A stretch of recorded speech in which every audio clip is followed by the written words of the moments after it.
মুসলমান যুবক, কথাটা ভালো করে খেয়াল কর বন্ধু, আল্লাহর নবী আমাদেরকে কেমন ভালোবাসে এই কথাগুলো তোমাদেরকে বলে যাই, নইলে কাল হাসরের ময়দানে বলবো আল্লাহর নবী আমরা তো পড়ালেখা করি নাই, আমরা তো আরবি পড়ি নাই, আমরা তো স্কুল কলেজে পড়ছি, আপনাকে যে এত ভালোবাসতে হবে কোনোদিন জানি নাই, বুঝি নাই, আলেমরাও আমাদেরকে বলে নাই, আমাদের দোষ দিবা। এই কারণে বইলা যাই, হযরত জিবরাইলের চোখে পানি, আল্লাহর নবীর চোখেও পানি। আল্লাহর নবী ডাক দিয়া বলে, লিমা তাবকি ইয়া আখি জিবরাইল, ও ভাই জিবরাইল তুমি কাঁদো কেন? জিবরাইল আল্লাহর নবীর চেহারা মোবারকের দিকে তাকায় দেখে নবীজির চোখ দিয়া ঝরঝর করে পানি পড়ে। জিবরাইল ডাক দিয়া বলে, আল্লাহর নবী আমি কাঁদি আপনার জন্য, আপনি কাঁদেন কেন বলেন? আপনার এখন ইন্তেকাল হয়ে যাবে, আপনার মনে এমন কি কষ্ট? আপনি কি আপনার পরিবারের কথা মনে করতেছেন? আপনি কি আপনার সন্তানদের কথা মনে করেন, এই কারণে কান্না করেন? আল্লাহর নবী বলেন, না জিবরাইল, আমি কান্না করতেছি আমার এতিম উম্মতের জন্য। আমার ইন্তেকাল হয়ে গেলে আমার এতিম উম্মত গুলার কি হবে? আজকে যদি আমাদের নবীজি বেঁচে থাকতেন, আজকে যদি আমাদের নবীজি বেঁচে থাকতেন, তাহলে ফিলিস্তিনে একটা মুসলমানকে ইহুদিরা মারতে পারতো না। মায়ানমার থেকে কোন রাখাইন মুসলমানদেরকে বৌদ্ধরা খেদাইতে পারতো না। কলিজার টুকরা নবী যদি বেঁচে থাকতেন,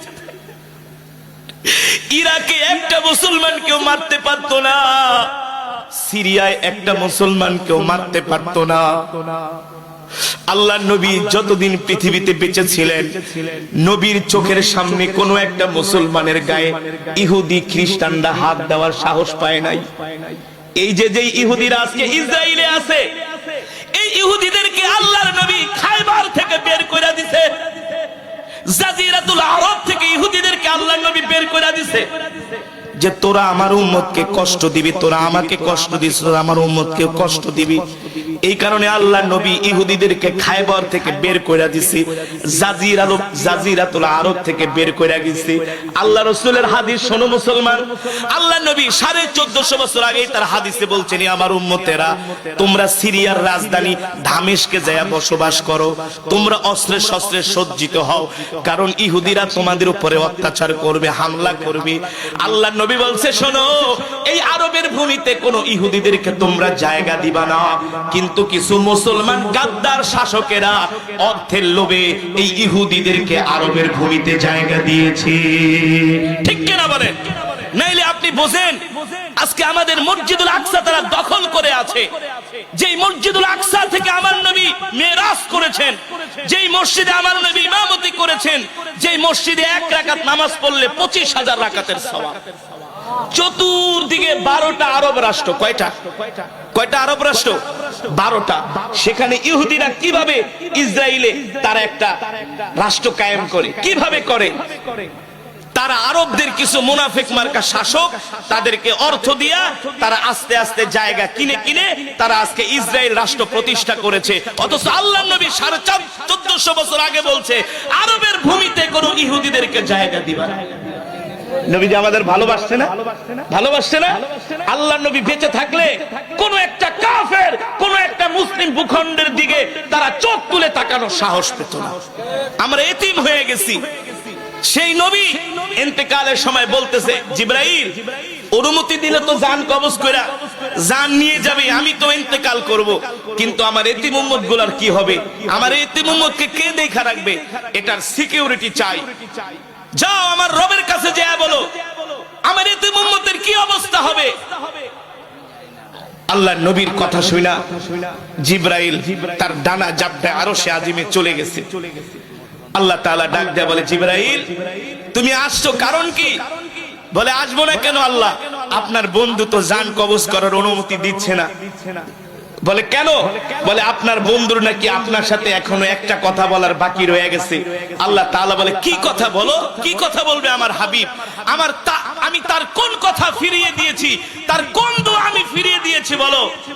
জিবরাইল বলে, গো আল্লাহর নবী, আপনার হাবিব বলেছেন আপনার হাবিবের ইন্তেকালের পরে তার এতিম উম্মতের কে খবরদারি করবে, তার এতিম উম্মতের কি হবে, কে দেখবে? আল্লাহ আমার হাবিবকে বলে দিবা আমার হাবিবের ইন্তেকালের পরে স্বয়ং আমি আল্লাহ তার এতিম উম্মতের খবরদারি করব। জোরে বলেন সুবহানাল্লাহ। আল্লাহর নবী আমাদেরকে আল্লাহ তাআলার কাছে জিম্মায় দিয়ে গেছে। কথাটা বোঝেন? আল্লাহ তাআলার কাছে আমাদেরকে জিম্মায় দিয়ে গেছে। আর নবী আমাদের জন্য দোয়া করে গেছে আমার উম্মতকে দুনিয়াতে কোনো শাস্তি দিবেন না। কেন? কথাটা বোঝার চেষ্টা করেন। একটা ছেলে খুব দুষ্টামি করে, বাবার সাথে যাবে দাওয়াত খাইতে, যেখানেই যায় মানুষের মরিচ গাছ ধরে টান দেয়। আছে না কিছু দুষ্ট স্বভাবের ছেলে? অমুকের বাড়িতে যায় খোঁচা মারে, অমুকের মারে, আছে কি আছে না? এখন মা সন্তানকে গোসল টোসল করে বাবার হাতে দিয়ে কয়, শোনেন বাচ্চাটারে নিয়ে যাইতেছেন দাওয়াত খাইতে, খুব দুষ্ট, কিন্তু অন্যায় করলেও মাইরেন না। অন্যায় করলো কি মাইদুর করেন না, আমার সামনে আইসা আমার কাছে বিচার দিয়ে অথবা আমার সামনে শাসন করেন, আমার সামনে মাইরেন, একা একা মাইরেন না, মারলে তো আমি দেখবো না। আমার নবী কত দয়ার নবী। মুফাসসিরিন কেরাম বলে আল্লাহ নবী এই দোয়া করার কারণ হলো নবীতে এখন নাই।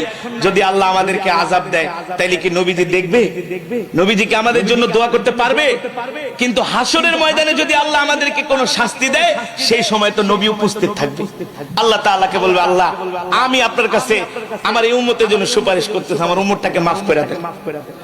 ঠিক কিনা বলেন? কত দয়ার নবী, মায়ার নবী। আমাদেরকে নবী কত ভালোবাসে। আল্লাহু আকবার। আল্লাহ তাআলা বলে, ঠিক আছে যাও আমার হাবিবকে যে বলবা আমি রব তার উম্মতকে দেখা রাখবো। নাইলে আমরা দুনিয়াতে যে নাফরমানি করি, করে কি করি না? আল্লাহর কোরআনের বিরুদ্ধে কথা বলি, আল্লাহর আইনের বিরুদ্ধে কথা বলি, আল্লাহর নিয়ামত খায়া আল্লাহর বিধানকে অস্বীকার করি, তবু আল্লাহ আমাদেরকে গজব দেয় না। কারণ কি? নবীর দোয়ার কারণ। কিন্তু এই কথা মনে করেন না আল্লাহ ছেড়ে দিবে, আল্লাহ ছাড়বে না, আল্লাহ ছাড় দিবে মাগার ছেড়ে চূড়ান্ত পর্যায়ে অবশ্যই আল্লাহ আমাদেরকে ধরবেন। ঠিক কিনা বলেন? এবার আল্লাহর নবী কাছে জিবরাইল এসে বলে, আল্লাহর নবী আল্লাহ তাআলা বলেছেন আপনার ইন্তেকালের পরে আপনার উম্মতকে আল্লাহ তাআলা নিজে দেখা রাখবে। সুবহানাল্লাহ। এবার আল্লাহর নবী জিবরাইলের চোখের দিকে তাকায় বলে, কান্দন কেন? কান্দি আপনার জন্য, আপনার ইন্তেকাল হয়ে যাবে, আজকের পরে আমি আর আপনাকে দেখব না। আপনার কাছে আমি ১৫০০ বার ওহী নিয়ে আসছি, আপনার কাছে আমি হাজার হাজার বার আসছি, আপনাকে দেখছি, আজকের পরে আপনাকে আর দেখতে পারবো না। এর চেয়ে কষ্ট আমার কাছে হতে পারে না।